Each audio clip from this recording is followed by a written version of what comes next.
بسم اللہ الرحمن الرحیم۔ السلام علیکم ورحمۃ اللہ وبرکاتہ۔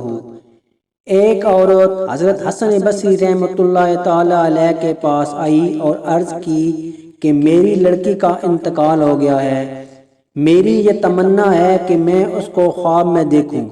حضرت حسن بصری رحمۃ اللہ تعالی علیہ نے فرمایا کہ عشاء کی نماز پڑھ کر 4 رکعت نفل نماز پڑھ اور ہر رکعت میں الحمد شریف کے بعد الہاکم التکاثر پڑھ اور اس کے بعد لیٹ جا اور سونے تک نبی کریم صلی اللہ علیہ وآلہ وسلم پر درود پڑھتی رہ۔ اس نے ایسا ہی کیا۔ اس نے لڑکی کو خواب میں دیکھا کہ نہایت ہی سخت عذاب میں ہے، تارکول کا لباس اس پر ہے، دونوں ہاتھ اس کے جکڑے ہوئے ہیں اور اس کے پاؤں آگ کی زنجیروں میں بندھے ہوئے ہیں۔ میں صبح کو اٹھ کر پھر حضرت حسن بصری رحمۃ اللہ علیہ کے پاس گئی۔ حضرت حسن بصری نے فرمایا کہ اس کی طرف سے صدقہ کر، شاید اللہ تعالیٰ اس کی وجہ سے تیری لڑکی کو معاف فرما دے۔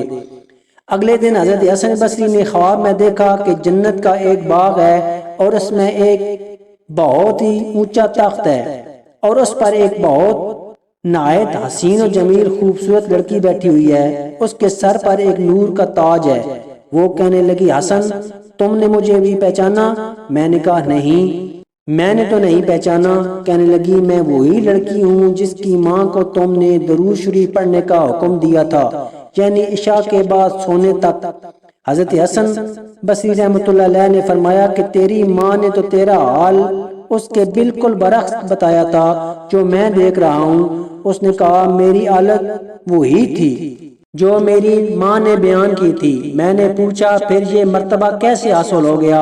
اس نے کہا کہ ہم 70 آدمی اس عذاب میں مبتلا تھے جو میری ماں نے آپ سے بیان کیا۔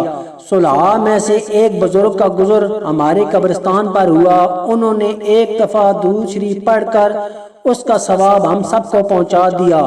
ان کا درود اللہ تعالیٰ کے یہاں ایسا مقبول ہوا کہ اس کی برکت سے ہم سب اس عذاب سے آزاد کر دیے گئے اور ان بزرگ کی برکت سے یہ رتبہ نصیب ہوا۔